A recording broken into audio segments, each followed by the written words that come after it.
On est parti, SmackDown Recap. On a perdu un petit peu de temps étant donné que ce week-end j'ai dit on a perdu du temps, mais vous n'êtes pas obligé de commencer tout de suite comme ça l'épisode de SmackDown. Il y a déjà Solo Sikoa qui se fait attaquer. Laissez les gens arriver à l'arène tranquillement. Bon, enfin SmackDown, attendez 2 secondes. Vendredi 4 juillet 2025, épisode de SmackDown, retour de WWE Night of Champions avec la présence ce soir des deux King and Queen of the Ring. Solo Sikoa, le nouveau champion des États-Unis, mais surtout, ça y est, c'est officiel, le show bleu est de retour à son format originel, à savoir 2 heures. Ah, le storytelling, il doit tenir en 2 heures et je dois l'avouer, c'était quand même un peu plus digeste. Bon, je sors ce SmackDown Recap un petit peu tard, mais vous voyez, dans le format traditionnel, puisque ce week-end, si vous ne le saviez pas, ou peut-être que vous le saviez, en tout cas, il y avait 1204 fans qui le savaient. BZW organisait sa grosse réunion annuelle au Casino Barrière de Lille. Les jeux sont faits. Une réunion totalement exceptionnelle, puisque comme je le disais, plus de 1000 fans réunis sous le même toit pour vivre sa passion du catch. J'ai pris un plaisir immense à vous commenter les images, peut-être que vous l'avez suivi en direct pour les abonnés du BZW+. Et pour ceux qui veulent revoir les images, sachez que BZW a fait une grande annonce. Le show sera retransmis dans plus de 30 cinémas Megarama en France. Ça sera une date unique, le vendredi 25 juillet. Vous pouvez déjà aller précommander vos places. Une volonté, encore une fois, de rendre le catch français le plus accessible possible. C'est peut-être même une première. Et j'avoue, ça sera un sacré test pour savoir dans quelle région il y aura le plus de spectateurs. Pas impossible qu'il y ait de ce fait un peu plus de catch qui viennent se dérouler dans votre région. Manifestez-vous! J'entends trop souvent, c'est toujours les mêmes, c'est les Nordistes, c'est Paris, c'est la Bretagne. Et aussi, c'est un moment très spécial pour ma part, mais aussi au nom de la communauté. Merci pour ce grand moment qui a été offert à l'ancien Baron Corbin de WWE, Bishop d'ailleurs, qui est venu confronter la crème de la crème du circuit européen dans un immense four-way match. Évidemment, je suis obligé de parler des chouettes mots qu'il a prononcés à mon égard dans le pré-show, des mots qui étaient pas seulement destinés à moi, mais vous en doutez aussi à l'immense communauté. Cet immense accueil que vous lui avez réservé il y a 2 ans lors du show à l'Accor Hotel Arena. One last thing, my man's story right there.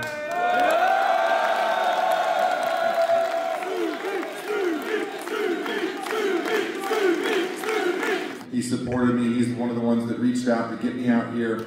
So I want to say thank you to him. And if you don't already, go out and follow his stuff. Do it if you can.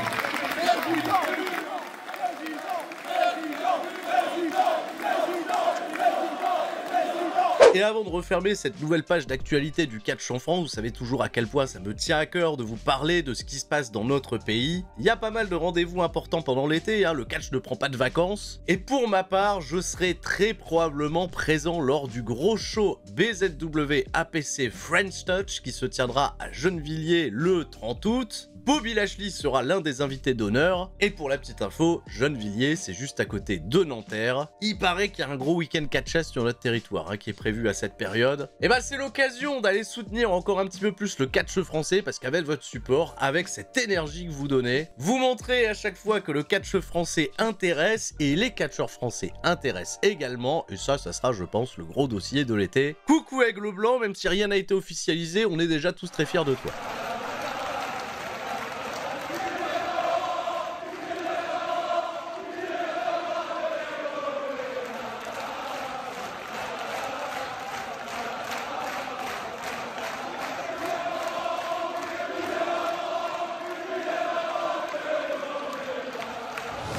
Bon allez, j'arrive, SmackDown, qu'est-ce qui se passe? Bah ouais, il y a bagarre, il y a Jacob Fatu qui a attaqué Solo Sikoa, qui est arrivé à l'arène avec sa ceinture de champion. Bah oui, mais on n'a pas laissé faire. Hop, service de sécurité, on retrouvera toute la grosse guerre samoane un petit peu plus tard dans l'émission, mais tout de suite, on accueille celui qui a remporté le King of the Ring et qui fait son arrivée sans sa couronne, j'étais surpris. Cody Rhodes, de quoi voulez-vous qu'on parle? Ça y est, on lui a quand même donné la couronne. Avant qu'il parle de la couronne, il parle d'un bracelet qu'il a autour du poignet. Un bracelet dédié à un fan présent dans l'assistance atteint de la leucémie. C'est un combat de tous les jours, un beau move de babyface de la part de Cody Rhodes. Il a passé en revue certains des noms les plus prestigieux qui ont remporté le King of the Ring avant de s'arrêter sur sa prochaine destination, à savoir le main event de SummerSlam et le championnat WWE indisputé détenu pour le moment par John Cena. Et vous avez vu, c'est incroyable, Cody Rhodes, il a pu enfin parler correctement sans être interrompu. Ça ne va pas durer puisque c'est la musique de Randy Orton. À partir de là, Cody Rhodes, il va une fois de plus écouter. écouter. Ah bah il va écouter ce qu'a lui dit Randy Orton, celui qui l'a battu dans cette finale du King of the Ring, et Randy Orton qui a avoué avoir hésité à un moment clé du combat et ne pas lui porter ce punt. En revanche, un Cody Rhodes qui lui n'a à aucun moment hésité, il a pull the trigger, il a dit le mot tel quel, et Randy Orton n'est absolument pas fâché envers Cody Rhodes, hein, malgré le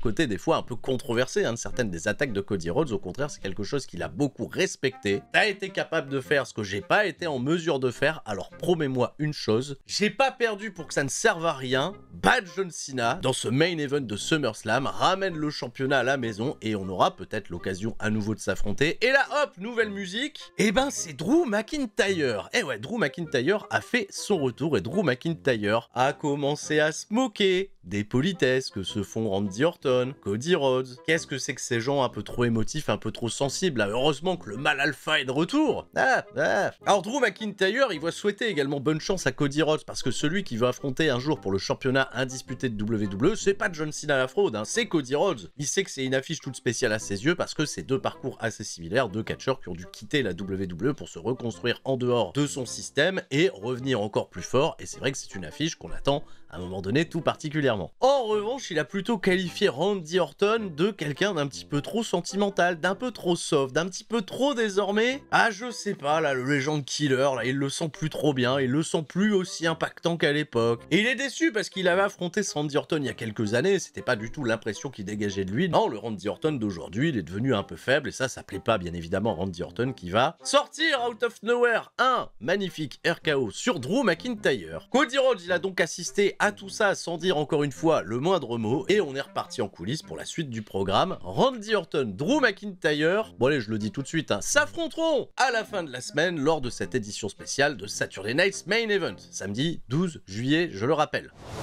On revient un peu dans le temps, backstage plus tôt dans la journée, Charlotte Flair a appris auprès de Nick Aldis qu'elle était imposée à un combat par équipe pour se qualifier pour le match de championnat prévu à Evolution, le fameux Fatal 4-Way où chaque brand sera représenté d'une équipe. Alors Charlotte Flair, elle n'est pas fatalement très ravie de savoir qu'elle a été reléguée à la division par équipe et elle est encore moins ravie de savoir qui sera sa partenaire, qui apparaît juste à ses côtés à ce moment précis, à savoir Alexa Bliss. Alors Alexa, elle va essayer de calmer la Charlotte Flair qui arrivait avec sa petite veste drip Adidas, qu'est-ce qui se passe? Il n'y a pas besoin qu'on soit amis toi et moi Charlotte, qu'on peut faire en revanche c'est s'associer pour des intérêts communs, et on va vite être fixé sur le vont-elles pouvoir coexister puisque le combat qualificatif c'est maintenant, puisque Alexa Bliss et Charlotte Flair vont faire face à l'équipe composée de Piper Niven et d'Alba Fire, accompagnée de Chelsea Green bien sûr, et de Michin et Bifab, celle qui court un peu dans le vent vers cette compétition par équipe. Et bah écoutez, au terme d'un combat assez divertissant qui a duré 9 minutes, dans lequel on a notamment pu voir un Canadian Destroyer porté par Michin sur Alba Fire, on a surtout beaucoup vu Alexa Bliss et Charlotte Flair qui ont été les grosses stars de ce match, avec d'autres catcheuses qui couraient autour d'elle pour composer quelque chose. Et après que Charlotte Flair ait réussi les 3/4 du boulot, porter un incroyable moonsault, son attention a été détournée par Chelsea Green, mais le relais avait été validé un petit peu plus tôt avec Alexa Bliss, un relais validé de manière assez originale puisque Charlotte Flair avait juste fait une petite tapote sur la tête d'Alexa Bliss, l'arbitre il a pris ça pour un relais. Hop, le twist Bliss et on n'en parle plus. Alexa Bliss et Charlotte Flair finalement seront sur la même longueur d'onde puisque Charlotte Flair fera un petit câlin à Alexa Bliss avant de la repousser en disant voilà,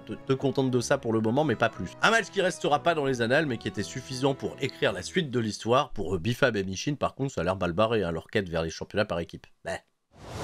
Et ben on va rester dans la division par équipe, puisque figurez-vous, Nick Aldis, il est pas content. Il a fait un nouveau piquet de grève, là, il a réuni tous les catcheurs de la division par équipe. Vous avez gâché l'opportunité des Wyatt Six à tous vouloir intervenir, donc on va mettre les choses au clair. Je veux un membre de chacune des équipes, sauf Axiom, parce que Axiom, tout à l'heure, ils vont aller affronter l'autre équipe en forme du moment, à savoir celle de Phoenix et de Andrade. Ah ouais, un beau match sur le papier. Donc les 4 autres équipes, là, vous m'en prenez un par équipe, donc ça va être Berto, ça va être Pris Sabine, ça va être Johnny Gargano et le champion Montez Ford. Vous allez affronter les 4 Wyatt Six, donc là ça va inclure également Eric Rowan et l'Uncle Audi. 4 contre 4, si les Wyatt Six remportent le combat, ils ont une nouvelle opportunité d'affronter Montez Ford et Angelo Dawkins pour les titres. Alors Gargano il veut un peu faire le chef, mais évidemment ça fonctionne pas, c'est un peu rigolo. Et derrière on a eu ce combat 4 contre 4 avec évidemment une équipe qui pouvait pas du tout s'entendre, qui pouvait pas coexister. Les Wyatt Six en ont donc bien profité et c'est surtout Eric Rowan à qui on a laissé le soin de terminer le problème. Chris Sabin il était en grosse difficulté, il a amorcé un comeback et il a voulu faire le relais à un Johnny Gargano qui en voyant Eric Rowan a décidé de ne pas accepter le relais. C'était même plutôt bien produit de la part de WWE, Eric Rowan en a profité pour remporter un combat et je suis très ravi. Bah oui, Eric Rowan. Bah c'est qui Eric Rowan? C'est celui qui a gagné le match et c'est vraiment une position parfaite pour lui, hein. Les 3 contre 3, 4 contre 4, Eric Rowan, impeccable, hein. D'ailleurs, je suis presque un peu triste qu'il soit pas dans la compétition par équipe annoncée pour la semaine prochaine, puisque les Wyatt Six, avec cette victoire, vont projeter à nouveau Dexter Lumis et Joe Gacy vers une nouvelle opportunité. Encore une fois, c'est pas un combat dont on retiendra tout, mais c'était plutôt assez frais, je trouve, sur le papier. Une formule un peu nouvelle. On a eu un promo package de Julia qui appelle tout le monde à venir la défier pour son titre, et au final, bah, on a l'impression que personne ne souhaite la défier pour le moment, puisque tout de suite, on va accueillir qui? La championne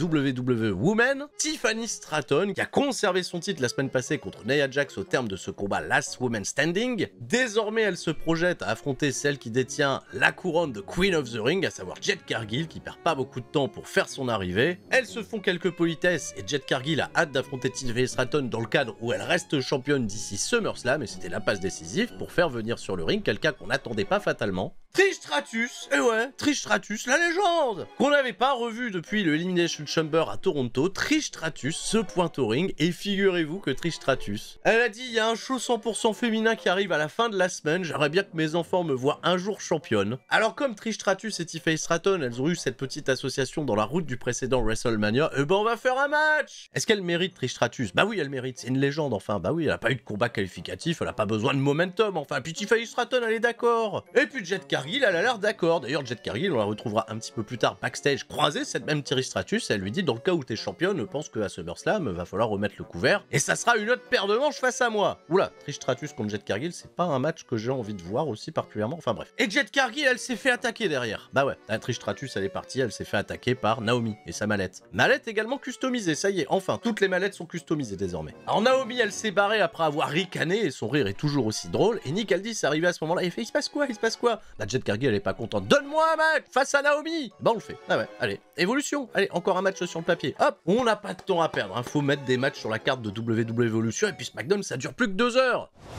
Alors c'est parti, prochain match, Andrade et Phoenix, cette équipe incroyable qui la semaine dernière avait battu DIY dans un combat exceptionnel, va-t-elle remettre le couvert cette semaine face à Axiom et Nathan Fraser? Et ben la réponse c'est oui, oui c'était super, oui en plus on leur a laissé du temps, c'est bien, tout n'est pas rushé. 16 minutes d'un excellent combat avec un suspense qui est monté encore une fois crescendo. Phoenix c'est vraiment un tag team player totalement fantastique et avec Andrade, bah ça permet à Andrade d'avoir un programme plutôt chouette. Et c'est assez intéressant hein, de voir ce momentum donné à Andrade et Phoenix pour peut-être hein, s'initier un peu plus dans cette division par équipe. Et encore une fois, hein, ça contraste parfaitement avec ce qui se passe actuellement dans la partie haute de cette division, avec notamment les Wyatt Six. Bel effort hein, de la part de Fraser et d'Axiom, mais qui commencent petit à petit à céder un petit peu de leur légendaire momentum qu'ils avaient obtenu à leur arrivée dans le main roster. Ouais, je dis légendaire. Ouais, bah si, c'était pas si mal. Bah en tout cas, ça donnait l'espoir que quelqu'un en provenance d'NXT était plutôt bien écrit. Et bah encore une fois, j'insiste, c'est un combat très qualitatif et j'ai très hâte de savoir où le momentum conduira ce duo, sachant bien évidemment qu'on sait tous que down the road, quelque part plus tard dans cette année 2025, ou peut-être encore après, Penta et Phoenix devraient se recroiser et former à nouveau les fameux Lucha Bros. Est-ce que ça impliquera Andrade quelque part?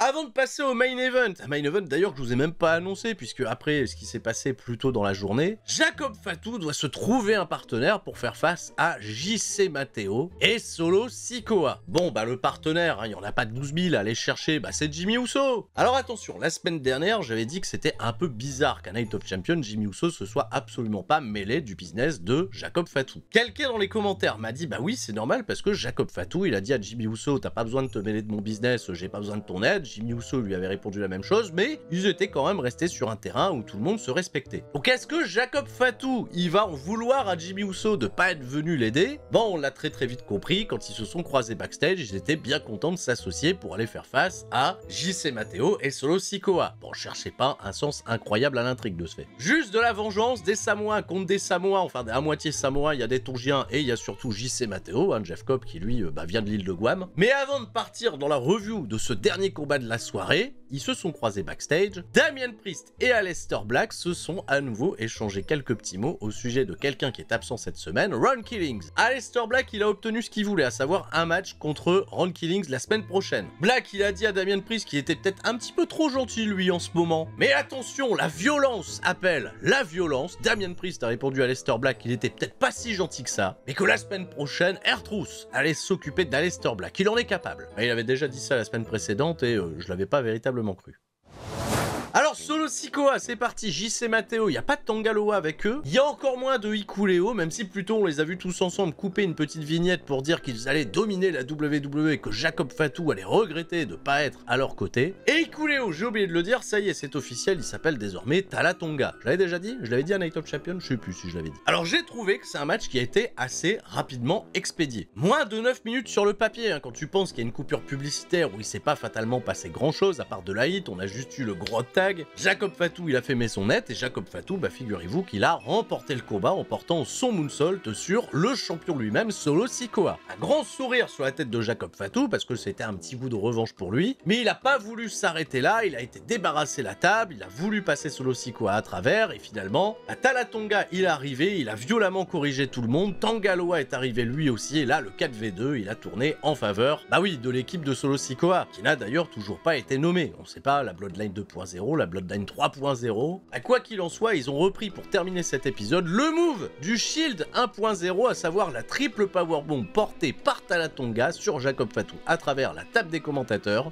Et la nouvelle force dominante de SmackDown a terminé le show debout face à la carcasse du champion des États-Unis qui allait être en galère s'il avait que Jimmy Uso comme allié à ses côtés. Bon, Jey Uso il fait quoi en ce moment? Alors Jey Uso il s'occupe d'un autre problème. Jacob Fatu il va devoir trouver des autres alliés. Bah ça sera qui les alliés? Ah! Et ben c'est tout pour cet épisode de SmackDown, vous voyez c'est passé assez vite. Je vous retrouve demain bien évidemment pour le Raw Recap qu'on tournera en direct sur twitch.tv/Turi316. Et cette semaine bien évidemment je vous l'ai promis, il y aura un Turi Stradamus de AEW All In. On va prédire un petit peu les résultats de la carte du show le plus important de All Elite Wrestling. Ça sera, je le rappelle, samedi soir, un show qu'on vivra en direct sur la chaîne Twitch puisqu'il sera diffusé à un horaire totalement convenable, à savoir 21h. 21h c'est plutôt pas mal. Des gros bisous et restez forts. Bravo encore à toutes les personnes qui ont pris part au show BZW. Les jeux sont faits samedi dernier à Lille au Casino Barrière. C'était encore une fois un immense plaisir de vous rencontrer et votre énergie a clairement mis des sourires sur mon visage.